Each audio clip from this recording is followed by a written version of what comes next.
मुल्ला Munir Trump की गोद में बैठेगा या पाकिस्तानी आवाम की सुनेगा? पाकिस्तान की हर गली चौराहे पर चर्चा तेज है क्योंकि मुनीर फंस चुका है। ट्रंप ने मुनीर को ऐसा फंसाया, इधर कुआं उधर खाई, जाए तो कहां जाए।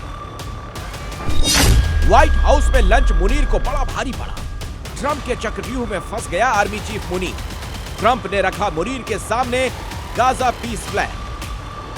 पूरी दुनिया में पाकिस्तान ने ढोल पीटा कि ट्रंप ने व्हाइट हाउस में उसके आर्मी चीफ मुनीर को लंच देकर ऐसा सम्मान दिया जैसा कभी हासिल नहीं हुआ।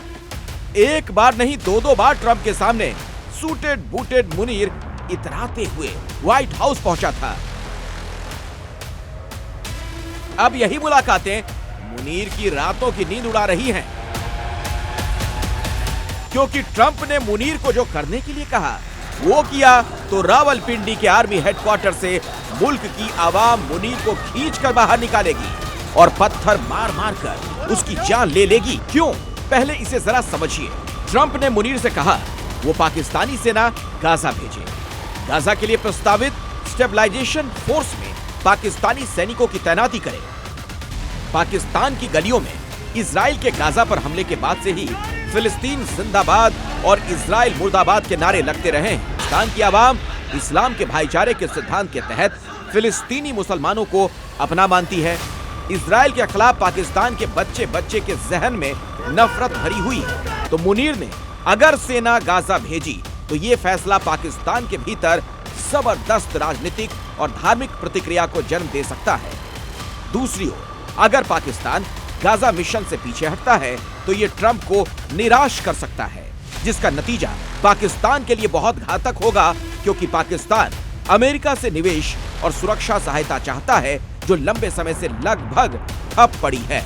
मुनीर की सबसे बड़ी चिंता यही है, अगर अमेरिकी समर्थन वाली योजना के तहत गाजा में पाकिस्तानी सैनिक भेजे गए तो इस्लामिक पार्टियां बड़े पैमाने पर विरोध शुरू कर सकती हैं। इन संगठनों के पास हजारों लोगों को सड़कों पर उतारने की ताकत है। अक्टूबर में एक शक्तिशाली और हिंसक इजराइल विरोधी इस्लामिक पार्टी पर प्रतिबंध लगाया गया था। सरकार ने उसके नेताओं और 1500 से ज्यादा समर्थकों को गिरफ्तार किया था। ट्रंप के 20 पॉइंट गाजा प्लान के तहत मुस्लिम देशों की एक संयुक्त सेना को गाजा में तैनात करने की योजना है। इसका मकसद युद्ध के बाद वहां पुनर्निर्माण, आर्थिक बहाली स्थापित करना है। बीते 2 साल से ज्यादा समय में इजरायली हमलों से गाजा पूरी तरह से तबाह हो चुका है। ट्रंप की चमचागिरी कर पाकिस्तान फंस गया है। इसी बीच अमेरिका ने एक बार फिर से मुनीर को वॉशिंगटन बुलाया और आने वाले हफ्तों में असीम मुनीर की व्हाइट हाउस जाने की संभावना है। अगर असीम मुनीर अमेरिका जाते हैं तो पिछले 6 महीने में उनकी तीसरी अमेरिका यात्रा होगी, जिसमें बातचीत गाजा पर फोकस होगी और ट्रंप कह रहे होंगे कि मुनीर अपनी सेना गाजा भेजो। इधर पाकिस्तान के न्यूज चैनलों पर ऐलान किया जा रहा है कि पाकिस्तान अपनी सेना गाजा नहीं भेजेगा। पाकिस्तान के मंत्री इशाक डार ने पिछले महीने कहा था इस्लामाबाद शांति मिशन में सैनिक भेजने पर विचार कर सकता है। इशाक डार ने सिर्फ कहा था, अब मुनीर को यह करना है। तो क्या शहबाज शरीफ की सरकार ने मुनीर को फंसाने की पक्की योजना भी बनाई है? ये सवाल इसलिए क्योंकि संविधान में संशोधन कर Munir chief of defence forces बन चुका है। ये देश का वो पद है जिसे कोई चैलेंज नहीं कर सकता, ना तो सरकार ना अदालत। लेकिन फिलहाल तो मुनीर के होश उड़े हुए हैं। पाकिस्तान जहां सिर्फ इजराइल हमास युद्ध विराम समझौते से ही गृह युद्ध की आग लग गई, वहां गाजा में सेना भेजने की स्थिति में क्या अंजाम होगा? क्या पाकिस्तान में गृह युद्ध होना पक्का हो चुका है?